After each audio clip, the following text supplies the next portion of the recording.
तो पिछले चैप्टर में हमने देखा था कि ये जिंग सू को बताता है कि हर कोई ये उम्मीद कर रहा है कि तुम नन बन जाओगी। ये सुनकर सू गुस्सा हो जाती है और चिल्लाते हुए कहती है, अगर तुम दोनों ना होते तो मैं कभी भी इस सिचुएशन में नहीं पड़ती। क्या तुम्हें नहीं पता कि गलती किसकी है? अचानक ये जिंग सू का हाथ पकड़ लेता है और कहता है, मैं जानता हूँ ये सब मेरी वजह से हुआ है, इसीलिए मैं इसकी जिम्मेदारी ले रहा हूँ। सू, मैं तुमसे शादी करने जा रहा हूँ। पहले तो सू हैरान हो जाती है, लेकिन फिर गुस्से से चिल्लाते हुए कहती है, बिल्कुल भी नहीं। मैंने सोचा भी नहीं था कि इस दुनिया में आने के बाद मुझे सबसे पहले प्रपोज करने वाले इंसान तुम होंगे। यहाँ तक कि मैंने ये भी नहीं सोचा कि तुम मुझे सीधा शादी के लिए ही प्रपोज कर दोगे। ये जिंग तो ये सब सुनते हुए शर्मा रहा होता है, लेकिन सू नो नो बोलते हुए मन ही मन कहती है, मैं एक ऐसे इंसान से शादी नहीं कर सकती जो मुझसे नफरत करता हो। ऐसे तो मैं पूरे टाइम खुद को अकेला महसूस करूंगी। ये तो बिल्कुल एक नन बनने जैसा ही है। खैर, जिंदगी भी कितनी अजीब है। अगर ये जिंग का प्रपोजल ओरिजिनल सू को मिला होता तो वो तो खुशी के माले रो ही पड़ती, लेकिन मैं वो सू नहीं हूँ और मैं तो खुश होने का झूठा नाटक भी नहीं कर सकती। ये जिंग कहता है, सू, मैं तुम्हें नहीं छोड़ूंगा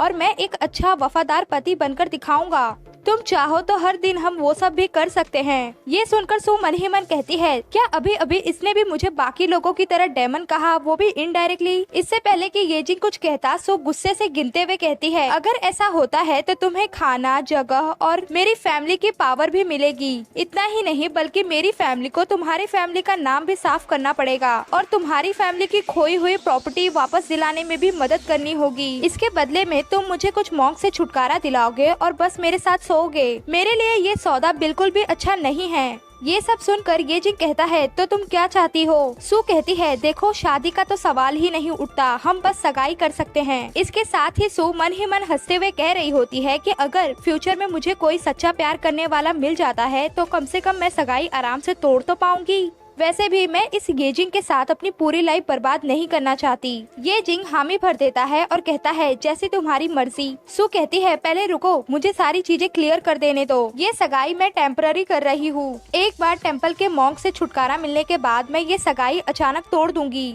ये जिंग कहता है, अचानक तोड़ दोगी? खैर, मुझे इससे कोई फर्क नहीं पड़ता, लेकिन क्या ऐसा करने के बाद तुम्हारी प्रतिष्ठा बर्बाद नहीं होगी? सो वहाँ से जाते हुए कहती है, खोने के लिए बचा ही क्या है। वैसे भी खैर, मार्केट में मेरी प्रतिष्ठा इतनी ज्यादा बर्बाद हो चुकी है कि इससे बदतर तो कुछ हो ही नहीं सकता। और वैसे भी मैं यहाँ पर किसी को खुश करने के लिए नहीं आई हूँ।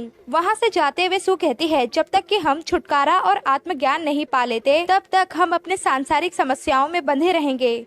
ये सुनकर ये जिंग अवाक रह जाता है, लेकिन कुछ आगे जाने के बाद सू थूकते हुए कहती है, नहीं नहीं, मैं नन बनने के लिए पैदा नहीं हुई हूँ। आखिर मैं ये ज्ञान की बातें क्यों बोल रही हूँ? पहले तो मुझे फादर को ये सारी बातें समझानी होगी और फिर इस प्रपोजल पर विचार करना होगा। पीछे से ये जिंग मुस्कुराते हुए कहता है, जब वो समय आएगा तो तुम सगाई तोड़ने का फैसला नहीं कर सकती। नेक्स्ट सीन में हम देखते हैं प्राइम मिनिस्टर को, जिनसे सू नजरें चुराते हुए कहती है, फादर, उसने मुझे प्रपोज किया और मैंने उसे एक्सेप्ट कर लिया है। पहले हम सगाई कर लेंगे और फिर शादी को रोक सकते हैं ना? ये सुनकर अचानक प्राइम मिनिस्टर बहुत ज्यादा खुश हो जाते हैं और कहते हैं, हाँ हाँ बेशक, ऐसा लगता है कि बुद्धा का आशीर्वाद हम पर ही है, वरना मेरी प्यारी बेटी को उसका आदर्श पति कैसे मिलता। ये सुनने के बाद सू मुंह बनाते हुए मन ही मन कहती है, जरूर बुद्धा मुझसे नफरत करते हैं, वरना वो ये जिंग जैसे किसी जानवर को मेरी जिंदगी में क्यों डालते। उसके बाद तो सू भर भर के श्राप और गालियां ये जिंग को देने लगती है। प्राइम मिनिस्टर खुशी से मन ही मन सोचने लगते हैं कि मुझे जल्द से जल्द सगाई की तैयारी करनी होगी। ढेर सारे कपड़े, सजावट, पैसे और फिर रिश्तेदारों और अधिकारियों को भी तो बुलाना है।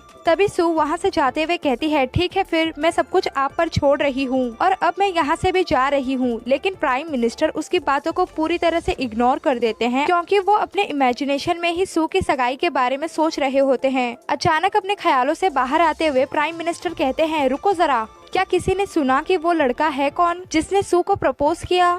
तभी एक सर्वेंट सामने आता है और कहता है, reporting your highness. Well guys, ये सर्वेंट वही है जो ये जिंग और सू पे नजर रख रहा था। इतना ही नहीं बल्कि सारे सर्वेंट्स ये चाहते हैं कि सू लियो को पसंद करे। वो सर्वेंट प्राइम मिनिस्टर को बताता है, लेडी सू अक्सर ये लियो से मिलने के लिए जाती है। इतना ही नहीं, वो तो उसका पसंदीदा खाना भी बनाती है। और दूसरी ओर ये जिंग को सू से लड़ते हुए ही देखा गया है। इतना ही नहीं, अभी कुछ देर पहले तो लेडी सू उसे थप्पड़ पे थप्पड़ मारे जा रही थी।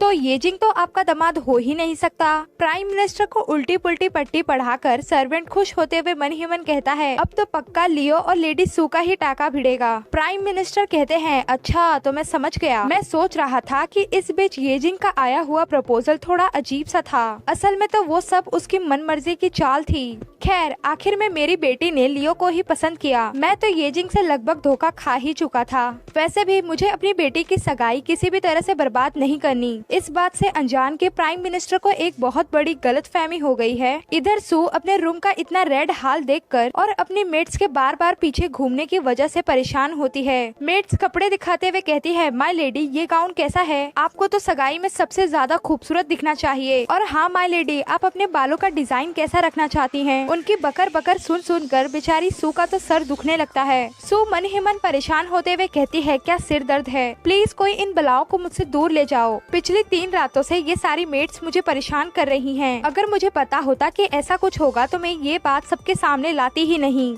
तभी डोर को खोलते हुए ये जिंग कहता है सो तुमने मुझे बुलाया। सो फटाक से ये जिंग को अपने आगे करते हुए कहती है चलो आओ, जो कुछ भी तुम्हें पसंद आए वो चुन लो। वैसे भी क्या तुमने ये नहीं कहा था कि तुम मेरी जिम्मेदारी लेने जा रहे हो, तो अब ये सब चुनना भी तुम्हारी जिम्मेदारी ही है। इसके साथ ही सू डेविल वाली हंसी हंसते हुए मन ही मन कहती है शादी तो होने नहीं वाली, फिर मैं इन सारे सर दर्द से क्यों गुजरूं। चलो आओ ये जिंग को जरा सिर दर्द का मजा चखाएं। इन सब से अनजान बेचारा ये जिंग खुश होते हुए मन ही मन कहता है सू मुझे सगाई के कपड़े और गहने चुनने का मौका दे रही है। ऐसा लगता है कि उसे बेसब्री से सगाई का इंतजार है। सू की बातें सुनकर बेचारी मेट्स अपने सारे सामान को गिरा देती हैं और हैरानी से अवाक होकर सू और ये जिंग को देखने लगती हैं। एक मेट कहती है कमांडर ये आप यहाँ पर क्यों हैं? दूसरी मेट कहती है माय लेडी क्या आपकी सगाई ये लियो से नहीं हो रही? ये सुनकर तो सू को कुछ भी समझ नहीं आता, लेकिन ये जिंग गुस्से से कहता है क्या कहा तुमने, सगाई किससे होने जा रही है? सारी मेट्स घबरा कर बैठते हुए कहती है हम माफी चाहते हैं कमांडर ये, लेकिन हमने सुना है कि लेडी सू की सगाई ये लियो से होने जा रही है। इसके साथ ही वे सभी अपने मन ही मन सोचने लगती है कि लेडी सू तो दोनों भाइयों को घुमा रही है। अब जबकि कमांडर ये के सामने ये सच्चाई आ गई है तो पक्का वो बदला लेगा। अभी ये अपना बेल्ट निकालेगा और लेडी सू को पीटना शुरू कर देगा, या फिर क्या भरोसा ये उसे चाकू ही मार दे। बेचारी सू ये जिंग के गुस्से से बहुत ज्यादा घबरा जाती है और मन ही मन कहती है ये सब क्या चल रहा है। ये जिंग बहुत ही गुस्से से कहता है चले जाओ। उसके बाद तो सारी मेट्स रोते हुए वहाँ से भागने लगती है और सबसे आगे तो सू ही भाग रही होती है। लेकिन ये जिंग अपने लंबे हाथ करते हुए सू को पकड़ लेता है और कहता है वापस आओ।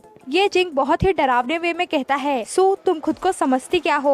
उसके बाद तो सू को दीवार की ओर पुश करके और उसके रास्ते को ब्लॉक करते हुए ये जिंग गुस्से से कहता है सू अगर तुम मुझे सच बताओगी तो मुझे गुस्सा नहीं आएगा। सू परेशान होते हुए मन ही मन कहती है ये तो पहले से ही गुस्से में दिख रहा है, ऐसा लगता है कि कुछ ही देर में ये जगह मेरे मर्डर सीन में बदल जाएगी। सू घबराते हुए समझाने की कोशिश करती है कि मैं लियो की बेगुनाही की कसम खाती हूँ, मेरा इससे कोई भी लेना देना नहीं है, मैं भी उतनी ही मासूम हूँ जितना कि लियो। तो इसी के साथ हमारा ये चैप्टर यहीं पर कंप्लीट होता है। तो क्या ये जिंग सू की बात पे भरोसा करेगा या फिर वो देगा सू को सजा? इन सारे सवालों के जवाब हम जानेंगे आगे के चैप्टर्स में। आप लोगों को ये चैप्टर कैसा लगा कमेंट में बताइए, लाइक कीजिए, शेयर कीजिए और प्लीज सब्सक्राइब कर लीजिए।